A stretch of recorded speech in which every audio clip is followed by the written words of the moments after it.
Security forces نے شمالی وزیرستان کے علاقے دتا خیل میں آپریشن کے دوران پاکستان میں دہشت گردی میں ملوث افغان شہری ہلاک کر دیا۔ فتح خیل پولیس چوکی پر دہشت گردوں کے حملے میں 2 پولیس اہلکار شہید ہو گئے۔ سی ٹی ڈی پنجاب نے صوبے کے مختلف شہروں میں 147 انٹیلیجنس بیسڈ آپریشن کے دوران 15 دہشت گرد گرفتار کر لیے۔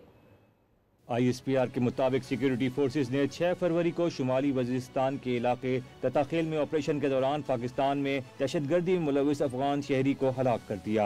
ہلاک دہشت گرد کی شناخت لقمان خان عرف نصرت کے نام سے ہوئی، جو افغان صوبے خوست کے علاقے سپیرا کا رہائشی تھا۔ آئی ایس پی آر کا کہنا تھا کہ افغان شہری ہونے کے ناطے اس شخص کی لاش لینے کے لیے عبوری افغان حکومت سے رابطہ کیا۔ کہا کہ اس طرح کے واقعات پاکستان میں دہشت گردی کی سرگرمیوں میں افغان شہریوں کے ملوث ہونے کے ناقابل تردید ثبوت ہیں۔ ادھر بنو کے علاقے فتح خیل میں پولیس چوکی پر دہشت گردوں کے حملے میں 2 پولیس اہلکار شہید ہو گئے۔ وفاقی وزیر داخلہ محسن نقوی نے واقعے کی شدید مذمت کرتے ہوئے شہید پولیس اہلکاروں کو خراج عقیدت پیش کیا۔ سی ٹی ڈی پنجاب نے صوبے کے مختلف شہروں میں 143 انٹیلیجنس بیسڈ آپریشن کے دوران 15 دہشت گرد گرفتار کر لیے۔ ترجمان سی ٹی ڈی کے مطابق یہ کارروائیاں لاہور، سیالکوٹ، گجرات، اٹک، سرگودا، بھاولپور، جھنگ، میانوالی اور چنیوٹ میں کی گئیں۔